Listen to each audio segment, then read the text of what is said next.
Assalamualaikum warahmatullahi wabarakatuh. Pemirsa Padang TV, senang sekali saya Rina ini kembali menjumpai Anda tentunya dalam program yang khusus silat menjadi warisan budaya kita di Sumatera Barat. Dan hari ini saya akan berbincang-bincang bersama dengan narasumber saya yang sudah hadir juga bersama kita di sini. Kita akan berbincang-bincang bagaimana tentang pencak silat atau IPSI, Ikatan Pencak Silat Indonesia di Sumatera Barat tentunya.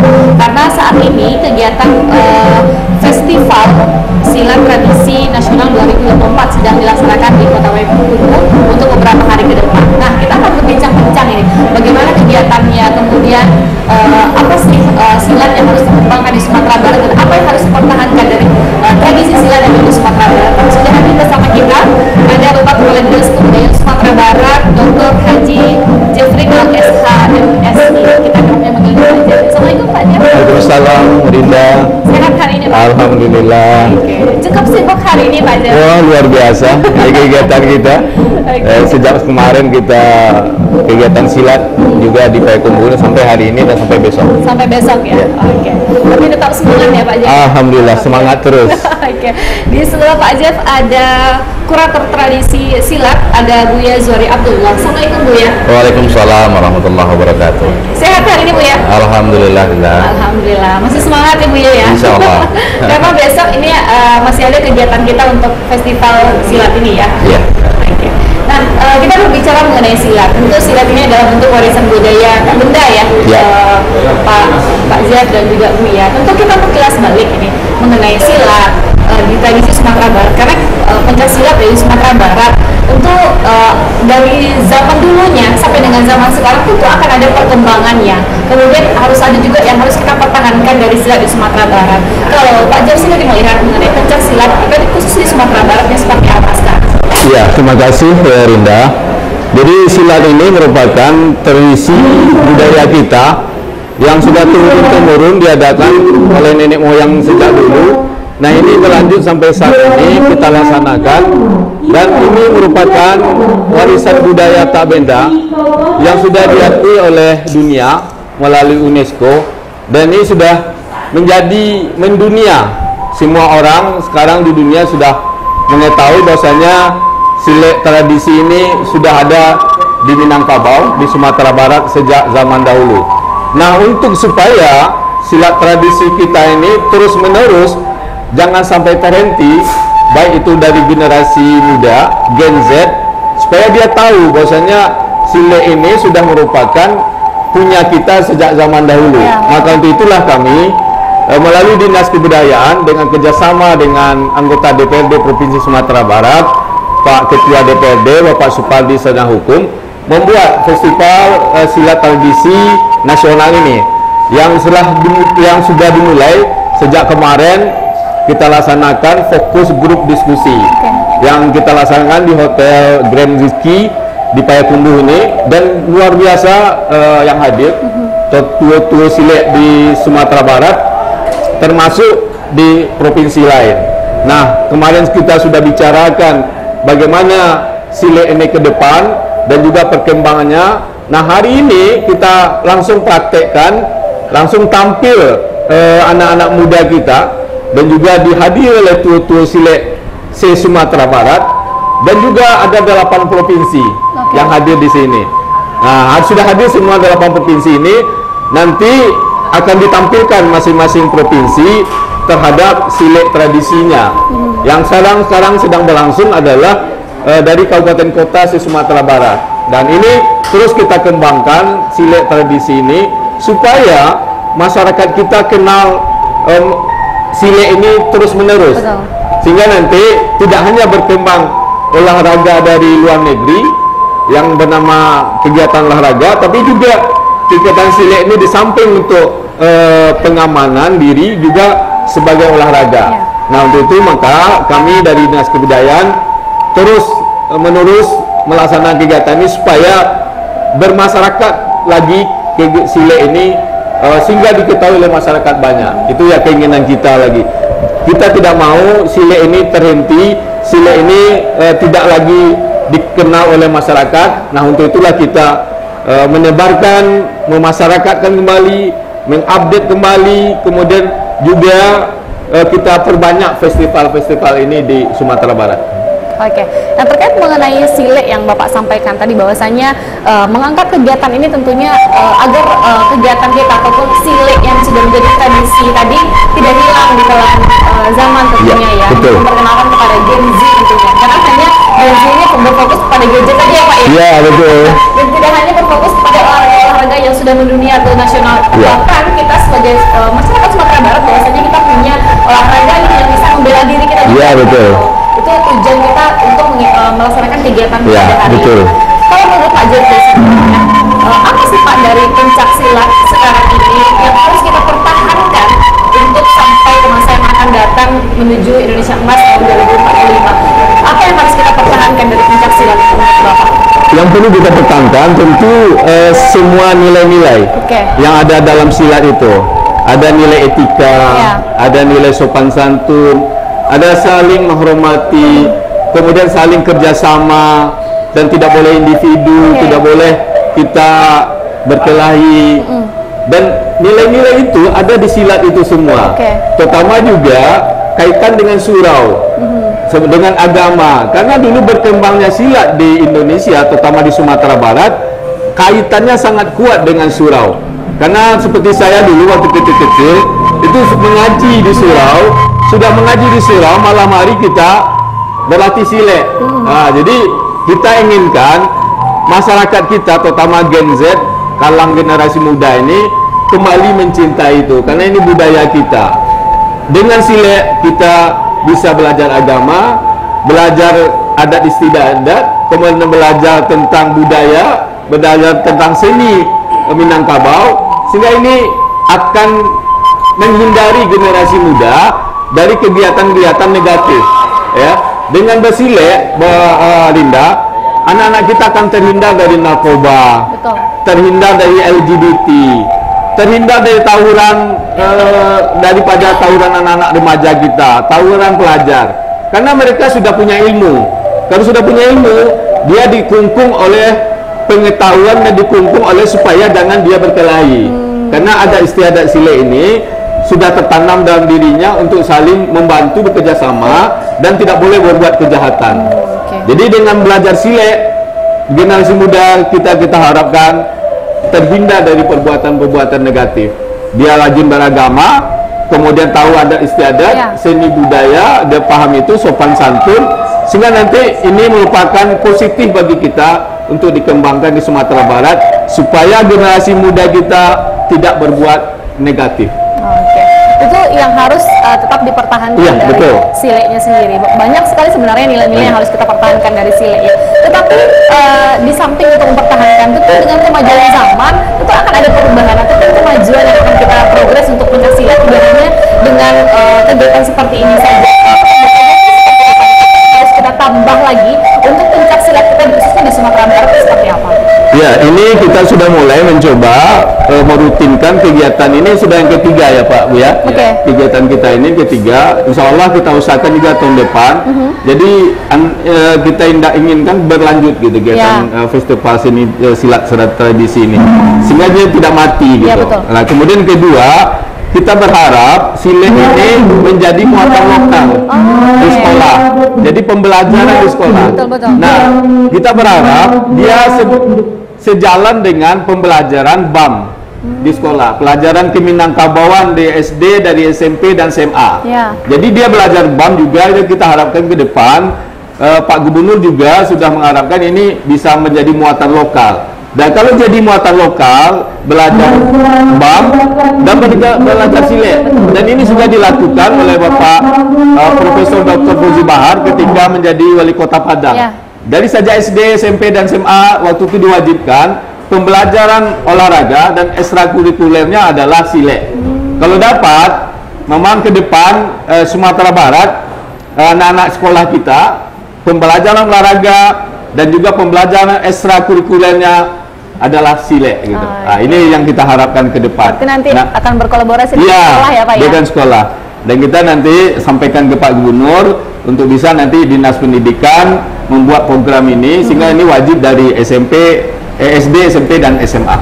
Oke, luar biasa ini. Kemudian nanti apa yang dicanangkan oleh Pak Jeff ini tercapai ya Pak ya. Amin, amin, amin. Karena ini untuk kemajuan pendidikan kita di Sumatera Ya, Barat khususnya betul, nih. Karena betul. kita di Sumatera Barat khususnya masyarakat Minangkabau ya Pak ya, Ya. yang nantinya akan mewariskan juga budaya tak benda ini seperti silat ini. Kita ke Buya ini terkait mengenai kegiatan ini Buya. Dari kemarin ya Buya sudah dimulai dan insya Allah besok akan berakhir ini. Seperti apa dari Buya sendiri mengenai persiapan sampai hari ini terlaksananya kegiatan kita Buya? Ya, persiapan ini ya seperti apa yang disampaikan oleh Pak Jeff tadi, kita mencoba mengangkat kembali tradisi kebudayaan kita yang khususnya silat itu sendiri. Dan ini sebenarnya sangat erat hubungannya dengan kearifan lokal yang berbicara tentang karakter kebudayaan itu sendiri. Di mana saat ini generasi muda seolah-olah kehilangan jati diri mereka yang seharusnya menjadi landasan berpikir, bahkan menjadi filter untuk mengantisipasi berbagai pengaruh dari luar, termasuk apa yang disampaikan oleh Pak Jeff tadi,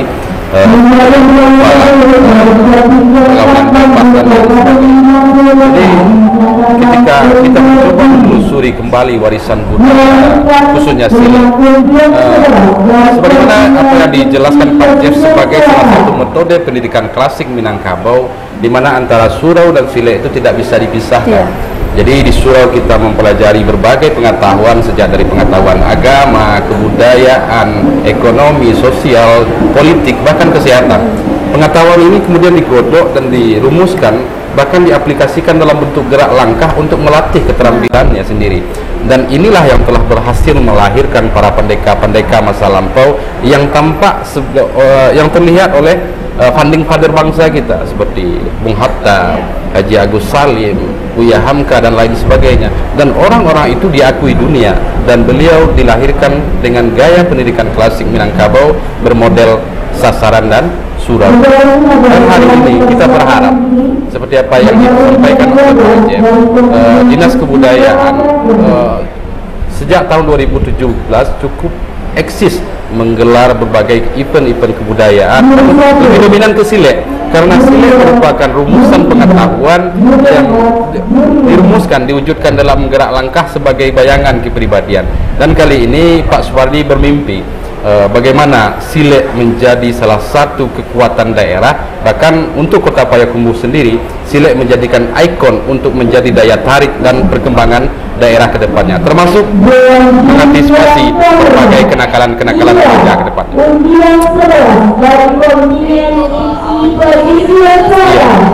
mengenai proses kegiatan sampai hari ini seperti apa nih Bu ya? Ya, kita mencoba, jadi kita karena acara ini sudah berlangsung selama 3 tahun. Tahun 2022 kita mendatangi PB, pengurus besar pencak silat ISI di Jakarta, di mana ada kesepakatan ketika itu mencoba mengkolaborasikan antara tradisi dan prestasi, di mana ada miskomunikasi, ada orang yang tradisi menganggap silat prestasi itu tidak sama dengan tradisi dan begitu sebaliknya. Jadi ada mimpi besar yang harus kita satukan kembali, bagaimana kita mencoba menjemput para sesepuh-sesepuh silat atau tua-tua silat yang tidak pernah tersentuh selama ini, yang berada di pelosok-pelosok negari. Bahkan beliau sendiri juga tidak pernah terlibat dengan IPSI, bahkan tidak mau terlibat, diajak pun tidak mau dia, karena ada miskomunikasi, ada definisi yang salah tentang IPSI itu sendiri. Dan hari ini kita mencoba dari tahun 2022 sampai tahun ini, kita mencoba menyatukan pandangan, pemahaman bahwa silat dan pencak silat secara nasional yang telah dikukuhkan sebagai warisan budaya tak benda oleh UNESCO pada akhir tahun 2019, dan hari ini bagaimana kekuatan itu benar-benar muncul dan bisa memperkokoh generasi kita ke depannya dan siap bersaing di dalam berbagai percaturan kehidupan yang semakin hari semakin tajam. Luar biasa sekali ya. Kita penasaran ini kegiatannya mulai dari kemarin, hari ini dan juga besok yang akan ditutup nantinya seperti apa penilaiannya, kemudian siapa saja yang dilibatkan dalam kegiatan itu. Kita akan melihat Raja Iya, siap. kita akan melihat berikutnya. Pemirsa, kita dalam program Dialog Kita.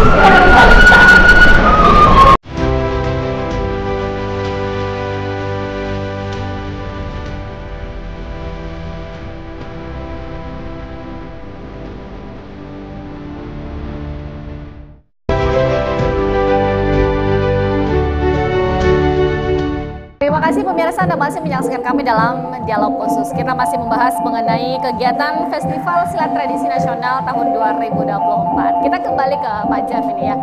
Tadi juga sudah disampaikan oleh Buya terkait adanya miskomunikasi antara perguruan-perguruan silat ini sehingga tidak menarik perhatian ataupun tidak ada yang ikut berpartisipasi dalam kegiatan kita. Padahal ini sebenarnya sangat menguntungkan untuk kita warga Sumatera Barat karena ini adalah warisan budaya tak benda. Kalau dari Pak Jeffrey sendiri, seperti apa melihat? Ya, begini. Jadi ada juga sebagian dari perkumpulan Silet Tuo yang agak mungkin agak berbeda pendapat dengan IPSI. Jadi dia menganggap bahwasanya Silet Tuo ini berbeda dengan IPSI gitu kan. Padahal Persatuan Silet seluruh Indonesia itu adalah IPSI. Nah, Silet Tuo juga ada gitu. Jadi sebenarnya mungkin ada sedikit belum memahami aja gitu. Karena sebetulnya dia yang dari daerah-daerah itu menganggap Silet Tuo ini dia yang sudah punya tidak ada wadah, padahal sudah ada wadahnya untuk bersatu. Maka itu kami melalui Dinas Kebudayaan dibantu oleh kurator kita Pak Buya. Nah, dalam kegiatan selanjutnya ini kita rangkul. Salah satunya ini contohnya kita rangkul seluruh Silet Tuo yang ada di kabupaten kota kita undang. Pada 19 kabupaten kota, termasuk 8 provinsi kita undang. Nah, 8 provinsi itu Silet Tuo yang tentu diwadahi juga oleh IPSI. Jadi sebetulnya tidak ada beda Silet Tuo dengan IPSI ini, ya Bu ya? Yeah. Mereka satu kesatuan. Cuma mungkin karena belum ada penjelasan yang lebih jelimet, sehingga tuo-tuo silet kita ini belum memahami. Padahal itu sudah sama sebetulnya. Nah, untuk itulah kesempatan kita hari ini kita rangkul semua. Baik itu IPSI, baik itu Silet Tuo, kita satukan dia. Karena memang si IPSI ini mungkin berasal dari Silet Tuo juga. Ya Bu ya, dulunya berasal dari Silet Tuo. Karena yang untuk di skala Sumatera Barat gitu, berasal dari Silet Tuo Minangkabau juga. Jadi alirannya kan bermacam-macam, ada Silet Harimau, Silet Sunur, Silet Kuretaji, Silet Kumango, ya Bu ya, macam-macam aliran Silet Tuo itu. Nah, ini kita satukan kembali, semoga bersatunya mereka menjadi wadah yang sangat kuat untuk Sumatera Barat. Ini yang harus ditekankan kembali ya, Bapak ya, bahwasanya Silet Tuo dengan IPSI itu tidak ada yang berbeda. Ya, ini yang terjadi miskomunikasi sebenarnya antara Silet Tuo dengan IPSI.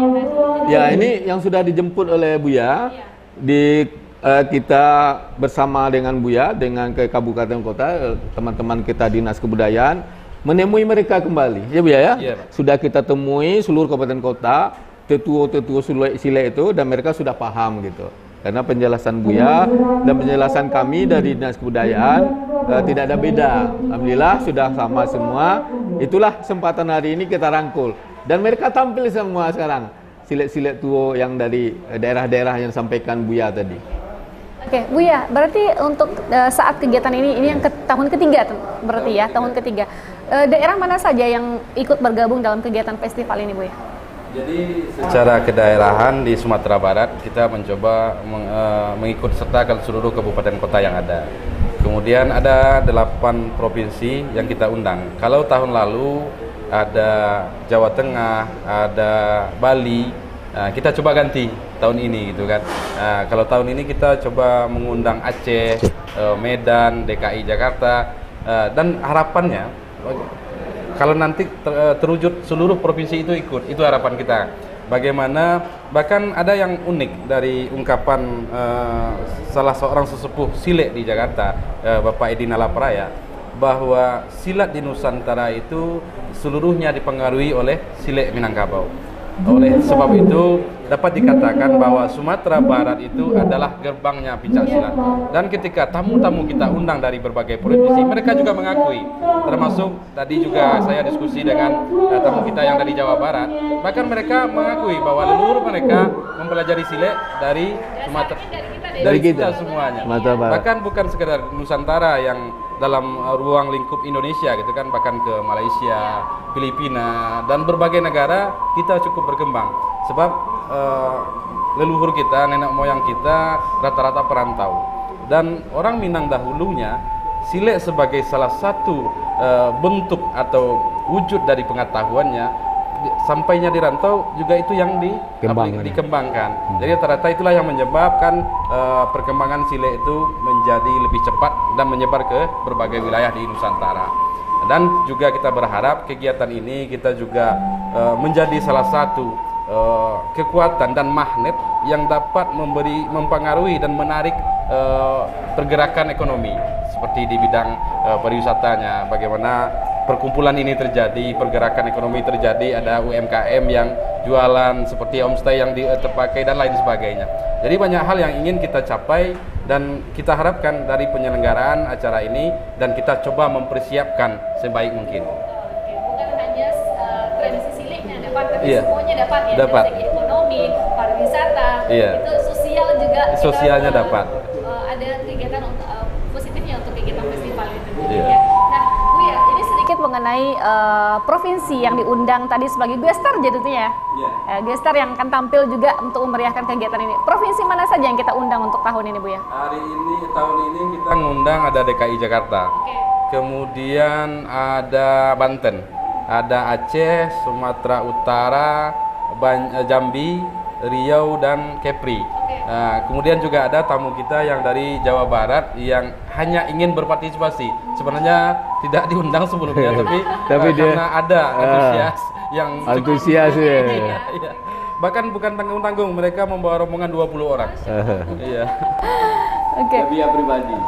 Oke, luar biasa ya. Tapi kalau menurut Buya sendiri, dari tradisi kita di Sumatera Barat, silet ini ya, apa sih yang membedakan dari seni geraknya dengan daerah-daerah lain yang kita undang hari ini? Ya, sebenarnya silet itu kita coba melihat dari sisi filosofi sebagai konteks, sebagai hakikat bela diri. Jadi kalau sebenarnya perbedaan gerak itu lebih dominan dipengaruhi oleh karakter orang yang membawakannya, orang yang mengembangkannya. Secara kalau di daerah Jawa itu kan dikenal dengan beberapa aliran, ada Cimande, Cimacan, Cikalong dan lain sebagainya. Tapi ketika orang yang mengembangkannya berbeda, maka ada perbedaan-perbedaan gerak. Sebab silet itu pada intinya membentuk karakter kepribadiannya yang lebih kokoh. Kemudian di dalam bentuk gerak ia akan mengalir sesuai situasi dan kondisi di mana lingkungannya.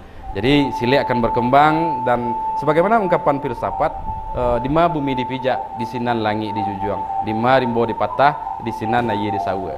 Baik, ya, luar biasa ya. Nah, kemarin ini kegiatan kita ada di hotel di dekat sini ya. Kemarin itu kegiatannya seperti apa nih Bu ya? Ya, sebuah kegiatan diskusi FGD yang mencoba membangun narasi-narasi silat. Sebab kebanyakan generasi hari ini ada yang lebih dominan menyukai bela diri dari lain karena mereka tidak mengenal bela diri mereka juga lebih bagus dan tak kalah hebatnya dengan bela diri lain. Tapi sayang, kita sangat minim tentang narasi-narasi yang menjelaskan tentang itu. Bagaimana kita mencoba mengkurasi narasi dengan baik dan kita publikasi dengan sarana dan prasarana yang ada, termasuk Padang TV sendiri. Kita juga berharap ke depannya Padang TV, bagaimana kita mengemas informasi tentang kebudayaan dengan sangat apik, dan ini yang dirindukan oleh generasi muda hari ini. Bukan sekedar di kampung, bahkan di rantau juga mengharapkan informasi-informasi yang dengan bahasa kekinian. Berarti untuk hari ini ada lebih kurang 20-an perguruan silat yang tampil hari ini? Lebih sebenarnya. Jadi kalau kita total untuk jadi kita membagi kegiatan kita itu menjadi 3 bagian. Ada yang pertama namanya festival, ini yang sedang berlangsung hari ini, sebuah penampilan yang dinilai. Yang dinilai itu ada kekayaan geraknya, kerapiannya dan lain sebagainya. Kemudian malamnya ada pergelaran. Ini yang tua-tua silet yang kita coba cari ke sudut-sudut kampung. Dan hari ini kita sudah mulai melihat itu sangat ramai para sesepuh-sesepuh yang umurnya udah di atas 60 tahun, 70 tahun gitu kan. Alhamdulillah cukup semangat karena Dinas Kebudayaan mencoba memfasilitasi dan membuat konsep sedemikian rupa sehingga bisa menyatukan penangan masyarakat atau sesepuh-sesepuh silat yang agak berbeda dekade terakhir ini. Nah, kembali ke Pak Jeff ini ya, karena kita lihat hari ini pesilat-pesilat tua yang kemarin itu sempat miskomunikasi dengan IPSI tentunya. Hari ini hadir, tentu kegiatan yang Pak Jeff laksanakan hari ini bersama dengan Bapak Supardi tentunya bisa dikatakan sukses ini untuk menarik perhatian para silat-silat tua ya. Pak Jeff, ini gimana tanggapannya dari Pak Jeff ini? Alhamdulillah, tentu kita senang sekali dengan hadirnya tutu-tutu silat dari seluruh Sumatera Barat. Yang sebelum kita laksanakan hari ini festivalnya, Pak Zuhairi dengan teman-teman Disbud sudah pergi ke lapangan, ke kabupaten kota, menemui tutu silat itu dan seluruh sanggar-sanggar silat, perkumpulan silat menemui dan sudah kita negosiasikan, sudah kita komunikasikan, mereka sudah paham semua. Kan nanti memang ke depan penyatuan ini sudah tidak ada masalah gitu. Nah, itu yang kita harap. Kita harap kekeluargaan ini dengan Pancasila ini ya, IPSI dengan Pancasila itu tidak ada perbedaannya lagi ya. Itu yang harus kita perbaiki. Nah, kita akan bahas lagi lebih lanjut bagaimana teknik penilaian untuk festival yang dilombakan hari ini ya Bu ya. Kita akan tahan dulu, kita akan lanjutkan di segmen yang berikutnya. Pemirsa jangan kemana-mana, tetap dalam program Dialog Khusus. Kita akan kembali sesaat lagi.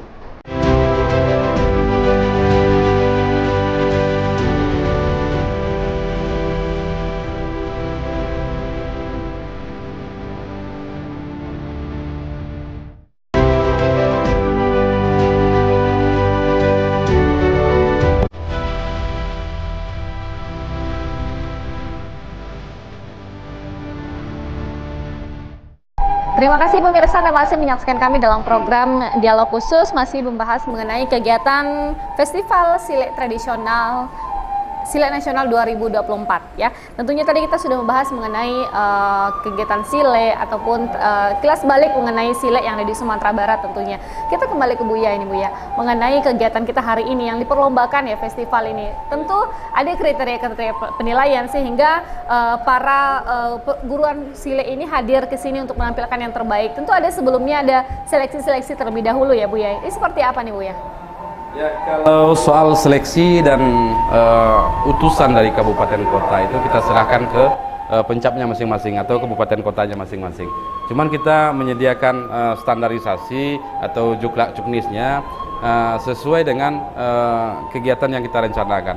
Kali ini festival ini kalau bagi yang dinilai itu ada beberapa kategori, ada pra remaja dan remaja. Pra remaja itu putra dan putri terbatas oleh umur dari 12 sampai 16 tahun. Kemudian yang remajanya dari 16 sampai 22 tahun. Jadi soal penilaiannya itu yang lebih dominan dinilai itu tentang kekayaan geraknya. Sebab banyak hari ini karena kurangnya publikasi dan pertunjukan-pertunjukan yang mencoba menggali kekayaan gerak, sehingga semakin hari kekayaan gerak silat yang diwariskan oleh leluhur kita dahulu ini semakin hilang, semakin berkurang. Kadang-kadang tuntutan koreografer, tuntutan hanya untuk keindahan penampilan, sementara banyak kekayaan-kekayaan ragam teknik yang telah diwariskan oleh leluhur kita dari masa ke masa. Ini yang kita coba pancing, kita berikan penilaian yang lebih tinggi terhadap kekayaan geraknya itu sendiri. Sebenarnya kalau untuk spek penilaian kemudian bagaimana sih dikatakan silat yang bagus, yang penuh dengan koreo, tapi tetap dengan nilai yang ada gitu, tetap di koridornya nih. Seperti apa sebenarnya kriterianya bagus itu Bu ya? Jadi soal penilaian dari secara mendetail, kita juga meminta kehadiran juri dari PB IPSI sendiri dari Jakarta. Dan kita mencoba mengambil dan meminta kepada Pemprov IPSI Sumatera Barat di bawah kepemimpinan Pak Supardi sebagai Ketua Umum, juga wasit juri atau para penilai yang punya legalitas. Jadi mereka benar-benar melihat berbagai sisi, baik itu dari kerapian termasuk adabnya. Nah, jadi ketika kita berbicara bela diri secara umum hari ini, sangat jarang yang berbicara tentang etika, tentang moral. Bahkan terjadinya krisis moral hari ini karena kebanyakan orang-orang setelah mempelajari bela diri yang terjadi itu hanya kesombongan, keangkuhan.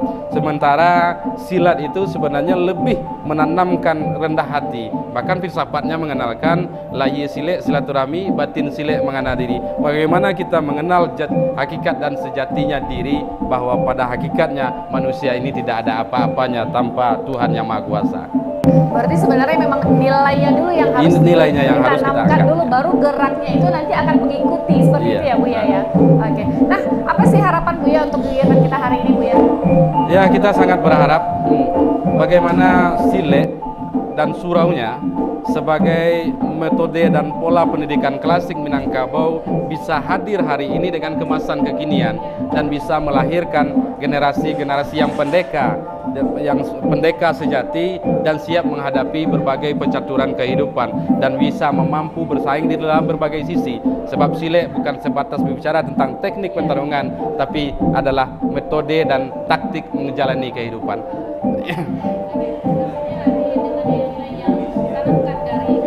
Sile itu nanti akan merubah juga pola pikir dari generasi kita sekarang ya, agar terhindar dari hal-hal negatif yang sudah disampaikan oleh Pak Jeff tadi. Karena kegiatan sile bukan hanya sekedar untuk bela diri saja, tapi nilai-nilai yang ada di dalam sile itu yang harus ditanamkan terlebih dahulu untuk seorang olahragawan, untuk pencasilat tentunya ya. Kita ke Pak Jeff ini ya. Oke, tentu dengan sile ini sudah bisa dikatakan sukses. Ini tahun ketiga ini Pak Jeff ya, berkolaborasi dengan Bapak Supardi, Ketua DPRD Provinsi Sumatera Barat tentunya. Apa sih Pak program-program yang akan dicanangkan untuk berikutnya selain dengan sile untuk mempertahankan budaya kita yang di Sumatera Barat ini? Ya, di samping ini kegiatan sile, Festival Silat Tradisi Nusantara ini kita laksanakan. Juga program kita laksanakan ada misalnya Bintek pengembang kapasitas pemangku adat. Nah, pemangku adat ini di sana ada nenek mama, Cadia Pandai, datuk-datuk, inye-inye, dan seluruh tokoh masyarakat itu kita laksanakan pengembangan kompetensi daripada SDM-nya tokoh-tokoh masyarakat tadi. Ini termasuk juga gundukan doang. Karena itu kita sudah programkan di Dinas Kebudayaan. Kemudian yang lain kita laksanakan berbagai event melalui kesenian dan kemudian kegiatan kebudayaan yang dilaksanakan baik oleh kami di Dinas Kebudayaan melalui UPT kita. UPT kita ada dua, melalui museum dan melalui taman budaya. Nah, itu ada kegiatan kepegelaran dan pertunjukan kesenian dan kebudayaan dilaksanakan oleh kami di Dinas Kebudayaan dan juga dua UPT kita. Nah, ini salah satu kalau sile ini melalui UPT kita Taman Budaya. Nah, dari Taman Budaya itu banyak sekali juga kita laksanakan. Di samping pameran kebudayaan daerah juga kita laksanakan, juga ada berbagai kegiatan pelatihan bagi seniman budayawan dan juga kegiatan-kegiatan dalam pengembang museum kita buat. Jadi misalnya museum sekarang kita galakkan, ada di sana nanti ke depan ada digitalnya. Taman digital. Jadi di taman museum itu nanti ada taman digitalnya. Jadi nanti masyarakat boleh masuk ke museum, bisa mengakses internet di sana. Ya, jadi kita buat, nanti kita sedang proses, sedang membuat tamannya ke depan dan internetnya sudah kita pasang. Jadi itu di museum di samping kita memamerkan dari apa yang sudah ada di museum. Nah, kita pamerkan, sehingga ini sudah menambah juga koleksi-koleksi kita. Nah, sekarang sudah ada juga koleksi binatang buas seperti harimau yang kita dapat bantuan dari BKSDA untuk kita pamerkan juga gitu. Jadi ini di museum di samping koleksi-koleksi yang sudah umuran ratusan tahun, juga kita kegiatan-kegiatan menunjang itu. Nah, itu berbagai program yang ada di Dinas Kebudayaan, terutama dalam rangka peningkatan kapasitas daripada tokoh-tokoh masyarakat adat, termasuk juga Bundokan Dua. Sedikit Bu ya, sebagai closing statement dari Bu ya, ini himbauan kepada masyarakat di Sumatera Barat ataupun Gen Z ini Bu ya, yang memang sekarang menjadi fokusnya untuk memperbaiki generasi kita di tahun 2045 tentunya. Himbauan dari Bu ya untuk tetap mempertahankan budaya kita di Sumatera Barat, silakan Bu ya. Kearifan lokal sebenarnya adalah identitas. Jadi leluhur kita mencoba merumuskan pengetahuan yang diserap dari lingkungannya. Sebagaimana ungkapan filsafat, di balun seleba kuku, di kambang seleba alam, alam tak kambang jadi guru, bumi jelangi keteladan. Artinya perilaku alam telah diamati sedemikian rupa, kemudian diambil pelajaran untuk sebagai pedoman di dalam menjalani kehidupan. Dan pengetahuan-pengetahuan ini telah disusun sedemikian rupa membentuk karakter kepribadian dan tampak di dalam pergerakan Silek. Jadi diharapkan kepada generasi muda bagaimana kita mencoba mengenalkan kembali, membangun kembali karakter kepribadian kita yang berbudaya, berkarakter, sesuai dengan kearifan lokal dan nilai-nilai yang berlaku di tengah-tengah masyarakat. Dan inilah modal dasar kita untuk bisa mampu bersaing di dalam berbagai percaturan kehidupan di luar nantinya, sebagaimana yang telah dicontohkan oleh perantau-perantau kita dahulunya. Dan rata-rata para perantau dahulu yang berbasis ilmu pengetahuan kearifan lokal berhasil di perantauan. Oke, cukup, terima kasih ya Bu ya. Iya, Kalau dari Pak Jeff sendiri ini, himbauan kepada masyarakat kita, kemudian untuk Gen Z juga untuk mempertahankan budaya kita di Sumatera Barat. Itu budaya yang luar boleh kita terima ya Pak ya, tidak kemungkinan untuk kita tolak juga, karena ini untuk kemajuan zaman kita. Tapi untuk budaya kita, tradisi kita di Sumatera Barat harus tetap dipertahankan. Kalau bisa tetap dimajukan lagi, bagaimana tradisi kita di Sumatera Barat tentunya. Silakan Pak Jeff. Ya, terima kasih Linda. Memang betul. Kita terus menghidupkan kembali kebudayaan kita, dan juga kebudayaan kita ini yang sudah menjadi teladan bagi masyarakat kita semua, kita angkat kembali karena ini merupakan sebuah aturan dari seni dan budaya kita yang di dalamnya mengatur tentang bagaimana beretika yang baik, bersopan santun yang baik, kemudian juga berakhlak yang baik, bagaimana beragama yang baik. Nah, ini sebagai basic bagi kita, dasar bagi kita untuk kedepannya supaya generasi kita mengenal ini kembali. Karena di luar makin banyak itu yang menjadi mempengaruhi generasi muda kita. Ya, seperti saya sampaikan tadi, ada narkoba, ada LGBT, ada tawuran pelajar, tawuran anak-anak, dan juga kejahatan lainnya yang berkembang sekarang ini, terutama kejahatan melalui online misalnya kan. Nah, sekarang itu berkembang. Nah, bagaimana anaknya generasi muda kita dengan budaya Minangkabau itu bisa direm, mereka tidak lagi terpengaruh dengan budaya luar, sehingga ada yang memfilternya, itu budaya Minangkabau. Maka itu kami melalui Dinas Budaya berusaha semaksimal mungkin dengan bantuan tokoh-tokoh kita, dengan bantuan daripada ketua-ketua adat kita. Mari kita bersama-sama mengokohkan ini kebudayaan kita kembali menjadi pedoman bagi generasi muda, sehingga budaya luar yang tidak cocok itu dia filter gitu. Karena nanti kita harap Sumatera Barat semakin jaya. Demikian. Oke, Pak Jeff, terima kasih atas waktunya. Buya juga terima kasih, sehat selalu, lancar untuk semua kegiatan ya. Pemirsa, itulah bincang-bincang kita di sore hari ini bersama dengan Bapak Jeffrey dan juga Buya mengenai kegiatan Festival Silek. Tentunya dalam kegiatan ini mudah-mudahan kita menambah kekeluargaan kita, kemudian tidak adanya perpecahan antara Silek dan dengan IPSI, dan juga dengan kegiatan ini kita sudah semakin mempertahankan budaya kita di Sumatera Barat tentunya. Pemirsa, akhir kata